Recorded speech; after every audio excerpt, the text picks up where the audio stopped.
So guys, आज मैं इस वीडियो में आपको बताऊंगा कि इंटरव्यू में 1 से 2 साल के बंदों से कौन से क्वेश्चन पूछे जाते हैं फार्मा इंडस्ट्री में।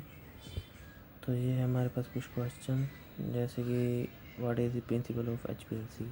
सबसे पहले ये क्वेश्चन ज़रूर पूछा जाता है कि एचपीएलसी का प्रिंसिपल क्या है। जो 1 से 2 साल के बंदे हैं उन्होंने एचपीएलसी थोड़ी बहुत चलाई होती है, तो उनसे ये क्वेश्चन पूछे जाते हैं। तो एचपीएलसी का प्रिंसिपल क्या है। HPLC is a analytical technique use to separate the mixture of the compound into the components. ये जो है हमारे कंपाउंड को कंपोनेंट्स में सेपरेट करती है। जैसे कि इसमें होता है कि हमारे पास कोई प्रोडक्ट है और जब हम उसे लगाते हैं तो उसकी पीक्स में हमारे पास हमारा डाटा आता है। जैसे कि ये हमारी ऐसे पीक बन के आती है, ठीक है। इसकी जो सेपरेशन होती है ये एचपीएलसी के द्वारा होती है। इस पीक के एरिया से हम पता लगा सकते हैं कि हमारा प्रोडक्ट का रिज़ल्ट कितना आया है, ठीक है। तो गाइस, दूसरा क्वेश्चन है कि एचपीएलसी के पार्ट्स कौन कौन से होते हैं। तो एचपीएलसी के मेन हमारे 5 पार्ट्स होते हैं। पहला है सॉल्वेंट रेजरवायर, दूसरा है पंप, तीसरा है ऑटो सैम्पलर, चौथा है कॉलम कंपार्टमेंट, पाँचवा है डिटेक्टर। तो इसके पार्ट मैंने यहाँ पे फ़ोटो भी बना के बताई है, जिससे आपको थोड़ा ज़्यादा जानकारी मिलेगी। जैसे कि ये हमारा पहले है मोबाइल फेस। यहाँ हमारा मोबाइल फेस लगता है, जहाँ से जो कि हमारे पंप से होकर एचपीएलसी में जाता है। ये जैसे कि ये पंप है, यहाँ पंप से होके जाएगा। इसके बाद ये होता है, इसमें लगा होता है इंजेक्टर। ये इंजेक्टर है जो आपका हमारा जो सैंपल लगाया होता है उसको सैंपल को इंजेक्ट करेगा, मीन्स कि वाइल से इंजेक्ट करके आगे भेजेगा। यहाँ से इंजेक्ट होगा, ये जो हमारा मोबाइल फेस है ये यहाँ से जाएगा पंप के ज़रिए, हाई प्रेशर पंप के साथ ये इसको कॉलम में से लेके जाएगा। कॉलम में इसकी सेपरेशन होगी, जो मैंने ये आपको पहले बताया। ये सेपरेशन ऐसे होती है। ये डाटा हमारा आगे डिटेक्टर डिटेक्ट करता है। डिटेक्टर डिटेक्ट करने के बाद ये डाटा हमारा डाटा सिस्टम में आ जाता है। ये यहाँ जो डाटा सिस्टम में डाटा आता है वो इस तरह से आता है, पीक की शेप में।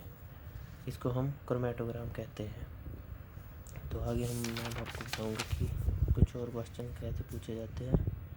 जैसे कि ये मेन क्वेश्चन होता है कि जो आपसे इंटरव्यू में पूछे जाते हैं कि एचपीएलसी की कैलिब्रेशन कैसे होती है, या फिर इसके पार्ट्स कौन कौन से होते हैं कि जिससे हम कैलिब्रेशन करते हैं। तो पहला है कि पंप कैलिब्रेशन। सबसे पहले हम इसमें पंप की कैलिब्रेशन करते हैं। जैसे कि हमारे पास 4 पंप होते हैं, ए, बी, सी और डी। इसमें हम पहले एक पंप में हम जैसे हमने 0.5 के फ्लो से लगा के देखेंगे, ऐसे ही 1 के, ऐसे 2 से, ऐसे सभी पंपों से हम पंप की कैलिब्रेशन करते हैं। आगे हम कैलकुलेशन से देख सकते हैं कि हमारा फ्लो सही से जा रहा है या नहीं। उसके बाद हम करते हैं कॉलम की। कॉलम में हम देखते हैं कि हमारा टेम्परेचर वगैरह जाता है या नहीं, मीन्स कि हमारा टेम्परेचर आ रहा है। जैसे कि 25 डिग्री सेल्सियस हमारा एम्बिएंट टेम्परेचर होता है। हमारे कॉलम का टेम्परेचर मेन ज़्यादातर में 25 डिग्री तो होना चाहिए। जैसे कि 25 हो गया, 40 हो गया, ऐसे ही कॉलम के ओवन का टेम्परेचर हम चेक करते हैं। ऐसे ही सैंपल का किया जाता है, जहाँ पे सिंपल कंपार्टमेंट होता है वहाँ पे कि टेम्परेचर मेंटेन रहता है या नहीं। ऐसे इंजेक्टर की एक्यूरेसी देखी जाती है कि हमारा जो एचपीएलसी है वो हमारा सैंपल को इंजेक्ट कर रही है या नहीं। जैसे कि 20 माइक्रोलीटर का इंजेक्शन हो गया, 40 का हो गया, ये 20 उठा रही है या नहीं, 40 उठाती है या नहीं, इससे ज़्यादा कम तो नहीं ले रही। ऐसे हम चेक किया जाता है इससे। डिटेक्टर से हम डिटेक्टर की लीनियरिटी देखते हैं कि जो हमारा डिटेक्टर डिटेक्ट कर रहा है। जैसे कि इसमें 2 ppm का सोल्यूशन हो गया, 3 का हो, 4 का होगा, इसके डबल चले जाएंगे। ऐसे हम इसकी लीनियरिटी चेक करते हैं। तो ऐसे सिस्टम प्रिसीजन होता है। जैसे कि इसमें 5 इंजेक्शन दे देते हैं, उसकी हमने RSD चेक करते हैं, जो कि हमारी 2% से नीचे होनी चाहिए। RSD होती है रिलेटिव स्टैंडर्ड डेविएशन। ये ज़्यादातर स्टैंडर्ड में देखा जाता है कि स्टैंडर्ड में हमारी RSD 2% से नीचे ही होनी चाहिए। आगे आता है हमारा ग्रेडिएंट प्रोपोर्शनिंग टेस्ट। इसमें हम ग्रेडिएंट में जैसे कि ए और बी पंप में, बी पंप ए और बी दोनों एक एक मोबाइल फेस में डालते हैं, COD दूसरे में डालते हैं। इससे हम अलग अलग पंपों से हमारा टाइमिंग के हिसाब से एडजस्ट किया जाता है।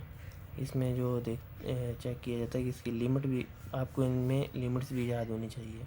जैसे इसकी 9 से 10:30 होती है, इस लिमिट में हमारा रिज़ल्ट आना चाहिए। इसमें ग्राफ इस तरह से आता है, जैसे कि ऐसे छोटी सी पीक आती है, उसके बाद एक और पीक आती है, 3 पीक्स आती है। इनकी हाइट के हिसाब से इसमें कैलकुलेशन की जाती है। तो ये हो गया हमारे HPLC कैलिब्रेशन। तो आगे आपसे पूछा जाता है कि सबसे पहले आप HPLC में क्या जब लगाते हैं तो क्या चेक करते हैं। सबसे पहले हमारा सिस्टम सूट चेक किया जाता है, जिसमें वो पूछते हैं कि सिस्टम सूट में बताओ कि आप क्या चेक करोगे। तो पहले सिस्टम सूट हम लगाते क्यों है, ये हम लगाते हैं to check the system is working properly before the analysis. तो जब सिस्टम सूट लगाया जाता है तो हम चेक करते हैं कि हमारा सिस्टम जो हमारे पास STP है उसके अकॉर्डिंग हमारा काम मीन्स की जो पैरामीटर दिए है वो पास हो रहे हैं या नहीं। तो इसमें पैरामीटर क्या चेक करते हैं, सबसे पहले चेक किया जाता है टेलिंग फैक्टर। तो टेलिंग फैक्टर में हम क्या देखते हैं, ये कोफिशिएंट शो करता है डिग्री ऑफ पीक सिमेट्री की हमारी पीक कैसी आई है। ज़्यादातर हमारे इंटरव्यूज़ में ऐसे क्वेश्चन ज़रूर पूछे जाते हैं कि टेलिंग फैक्टर की डेफिनेशन बताओ क्या है। तो हम ये बता सकते हैं कि जो डिग्री ऑफ पीक की सिमेट्री मीन्स की पीक कैसी है हमारी, वो बताता है टेलिंग फैक्टर से। ये पीक इस तरह से होनी चाहिए। इसका फॉर्मूला ज़रूर पूछते हैं कई जगहों में, जैसे कि इसका फॉर्मूला बताओ कि आप सिस्टम तो आपका कर रहा है, सिस्टम तो आपका डायरेक्ट बताता है कि टेलिंग फैक्टर क्या है, लेकिन आपको खुद फॉर्मूला भी पता होना चाहिए इसके लिए। इसका फॉर्मूला ऐसे कि जैसे ये हमारी पीक है, तो इसमें टेलिंग फैक्टर की लिमिट होती है 2 से नॉट मोर देन 2, मीन्स कि हमारी जो रिज़ल्ट है 2% से नीचे ही होना चाहिए। तो इसमें जो पीक है इसका फॉर्मूला ये है, tailing factor is equal to AB होता है कि ये A से लेकर B तक का जो डिस्टेंस है वो यहाँ आएगा, और डिवाइड होता है 2 इंटू AC। 2 इंटू AC हमारा ये है कि जी फर्स्ट जो स्लोप है उससे लेकर मिडल तक का डिस्टेंस। तो इससे हम टेलिंग फैक्टर बताते हैं। इसकी जो हाइट है वो 5% होनी चाहिए। तो आगे हमारा इसमें पैरामीटर आता है थ्योरेटिकल प्लेट्स। हम इसकी डेफिनेशन ये है कि हम कॉलम की स्ट्रेंथ को कैसे पता करते हैं। इससे मीन्स जब हम कॉलम लगाते हैं तो हर एक की कॉलम की अलग अलग स्ट्रेंथ होती है, कि मीन्स कि वो कई कॉलम होते हैं जो पीक अच्छी दे रहे हैं या कैसी होती है, बार बार यूज़ करने के बाद उसकी जो ये जो पीक है, इसमें जो मीन्स कि इसका जो एरिया इसके बीच में जो आता है वो हमारी थ्योरेटिकल प्लेट्स होती है। तो ये है कॉलम की परफॉर्मेंस भी बताई जाती है कि मीन्स कि कॉलम हमारा कैसे परफॉर्म कर रहा है, कॉलम अच्छा है या नहीं। तो इसका फॉर्मूला ये है हमारे पास, number of theoretical plates N is equal to 16। TR होता है हमारा रिटेंशन टाइम। तो हमारा रिटेंशन टाइम क्या है, जो हमारी स्टार्टिंग से लेके जहाँ से हमारा शुरू हुआ है पीक तक का जो डिस्टेंस होता है उसे रिटेंशन टाइम कहते हैं। तो ये डिवाइड होता है W से। W क्या है, हमारी पीक की विड्थ है। पीक की विड्थ जो है, ये जो चौड़ाई है इसको कहते हैं पीक की विड्थ। ये इससे डिवाइड होता है और इसका स्क्वायर। तो ये फॉर्मूला थ्योरेटिकल प्लेट्स के लिए है। आगे रिटेंशन टाइम क्या है तो हमारे आगे ये क्वेश्चन पूछे जाते हैं कि ये हो गए हमारे पैरामीटर्स वगैरह। इसमें ये रिटेंशन टाइम है जो, इसके बारे में आपसे पूछ सकते हैं कि रिटेंशन टाइम क्या होता है। तो हम इसको बता सकते हैं, the amount of a time compound spends on the column after it has been injected. Means कि जब हमारा सैंपल इंजेक्ट हुआ उसके बाद वो कॉलम में कितना टाइम बिता रहा है। मीन्स कि जब तक हमारी पीक आती नहीं, जैसे कि ये यहाँ से इस यहाँ तक का डिस्टेंस मीन्स कि इंजेक्ट करने के बाद ये जो डिस्टेंस इसका देख रहे हैं आप, यहाँ तक कॉलम पीक आने तक का, इसे कहते हैं रिटेंशन टाइम। तो इसके आगे अगला पैरामीटर है कि रेजोल्यूशन जो एबिलिटी होती है, जो दो सिग्नल्स के बीच का डिस्टेंस है उसे रेजोल्यूशन कहते हैं। ये इसका फॉर्मूला है is equal to 2 into retention time 2 minus retention time 1। Means कि ये जो पहली पीक है T1 हो गई, ये हमारी होगी दूसरी पिक T2, जिसके बीच का डिफरेंस माइनस होके आएगा। इसके बाद हम इसको डिवाइड करेंगे, विड्थ जो पहले वाले की पीक की विड्थ है और सेकंड वाली पीक की विड्थ दोनों को जमा करके इसे डिवाइड करने से हमारी रेजोल्यूशन आ जाएगी। ये इंटरव्यूज़ में ऐसे पूछे जाते हैं कि आप इसका फॉर्मूला भी बताओ, तो हम ये फॉर्मूला बता सकते हैं। तो आगे आ जाता है एक parameter signal to noise ratio. तो ये सिग्नल टू नॉइस रेशो क्या होती है? ये होता है हमारी, ये सिग्नल इसे कहते हैं जो हमारी मेन पीक होती है, इसको हम सिग्नल कह देते हैं। और ये जो नॉइस वाली इसे हम बेस लाइन भी कहते हैं। ये हो गई हमारी बेस लाइन।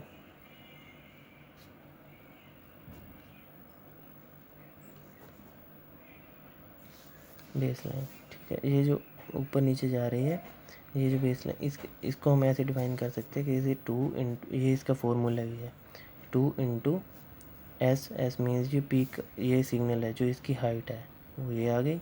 इसको हम डिवाइड करेंगे, ये जो नॉइस है मीन्स कि ये कितनी ऊपर तक गई है और या कितनी नीचे तक गई है, इसकी जो एवरेज होगी उससे हम डिवाइड करेंगे तो हमारा सिग्नल टू नॉइस रेशो आ जाएगी।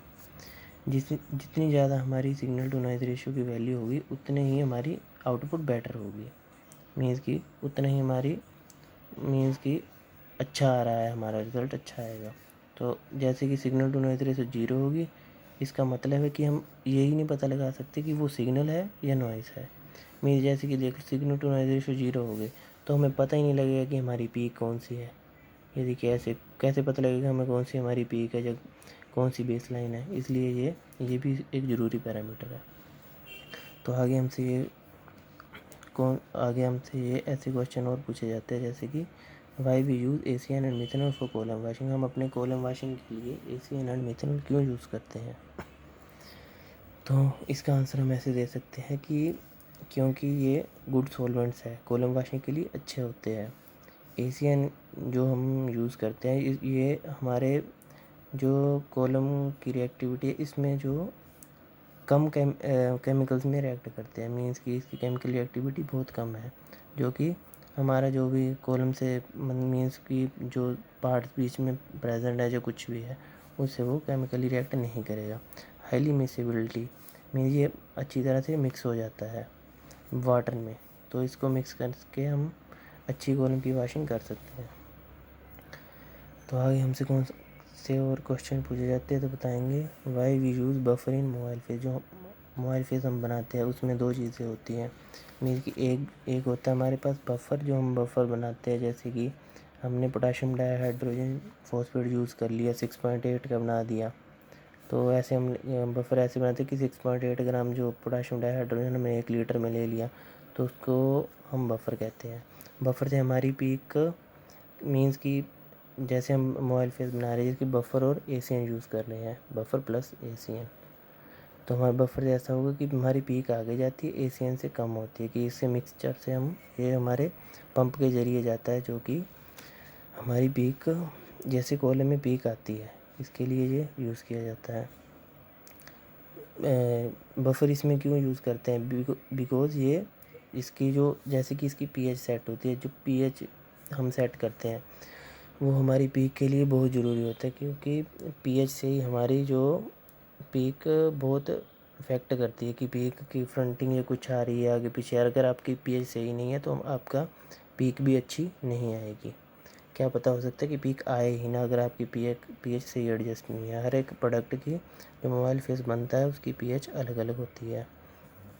जैसे कि ये जो बफर हम यूज़ करते हैं इसलिए करते हैं कि क्योंकि जो मोबाइल फेस की हम pH करते हैं वो उसको मेंटेन करके रखता है एक सर्टेन वैल्यू तक, मीन्स कि जो हमारा मोबाइल फेस है उसकी pH इससे मेंटेन रहती है। Why degasser use in HPLC। Degasser क्यों यूज़ करते हैं? डीगैसर हम इसलिए यूज़ करते हैं क्योंकि अगर जैसे कि हमारा मोबाइल फेस है, हम अगर उसे अच्छे से सोनिकेट नहीं करेंगे तो जो उसमें गैसेस प्रेजेंट होगी वो हमारी जो बेस लाइन होगी उसको इफ़ेक्ट करेगी। तो हमारी जो बेस लाइन में ज़्यादा नॉइज़ आएगी। नॉइज़ मीन्स कि जैसे क्लियर नहीं होता, तो जैसे हम डीगैसर यूज़ करते हैं तो उससे हमारी बेस लाइन क्लियर रहती है। तो आपसे ये भी पूछ सकते हैं कि HPLC का जनरल चैप्टर कौन सा है, USP का, जो कुछ भी, तो आप कह सकते हैं कि 621 ये हमारा इसका जनरल चैप्टर है। आपको PPM के बारे में भी पता होना चाहिए। PPM ये आप इंटरव्यूज़ में काफ़ी जगह पूछे जाते हैं कि PPMs क्या होते हैं, तो आप कैसे निकालते हैं। PPMs होते हैं पार्ट्स पर मिलियन।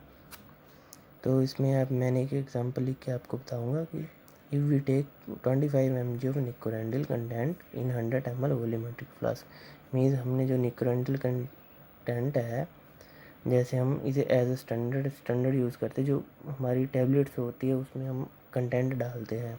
जैसे कि कोई टैबलेट है, हमने उसमें 5 mg कंटेंट डाला है, तो इस तरह से ये जो कंटेंट डाला है, जब हम मेथड इसकी कैलकुलेशंस वगैरह करते हैं तो हमें PPM के बारे में पता होना चाहिए। जैसे कि हमने 25 mg 100 में लिया है, तो हम PPM कैसे कैलकुलेट करेंगे, 25 जो हम ऊपर लेंगे डिवाइड करेंगे 100 ml जितने में हमने लिया है इंटू 1000, तो हमारा आ जाएगा 250 PPM। 1 mg पर litre is equal to 1 PPM के इक्वलेंट होता है। तो आपको इसके बारे में भी जानकारी होनी चाहिए। ये थे हमारे कुछ क्वेश्चंस जो कि HPLC में 1 या 2 साल के बंदों से पूछे जाते हैं, तो आपको इसकी जानकारी होनी चाहिए। तो ये जो इसके बाद मैं आपको और भी कोई बहुत क्वेश्चन बताऊंगा। मेरे चैनल से जुड़े रहें, इसको लाइक और सब्सक्राइब करना ना भूलें। Thank you guys.